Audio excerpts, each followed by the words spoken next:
ఇంకా ఆంజనేయ స్వామి టెంపుల్ నుంచి బయలుదేరామండి. నిజామాబాద్లో అవుట్స్కట్స్లో ఉన్న అపూర్వ వెంకటేశ్వర స్వామి టెంపుల్కి అయితే వచ్చాము.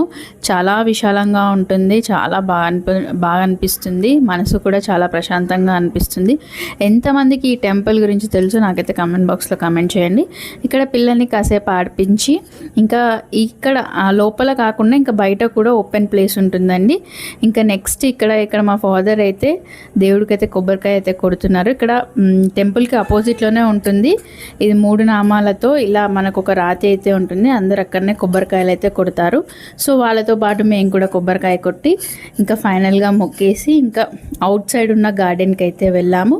మేము ఇంట్లో ప్రిపేర్ చేసుకున్న పులిహోరతో పాటు ఇంకా మినప బజ్జీలు అయితే తీసుకెళ్ళాము. ఇలా అందరం కూర్చొని తింటే చాలా హ్యాపీగా అనిపించింది. ఇంకా నెక్స్ట్ ఎక్కడికి వెళ్ళామో ఏం చేసామో నెక్స్ట్ వ్లాగ్లో అయితే అప్లోడ్ చేస్తాను. అంతవరకు కీప్ వాచింగ్.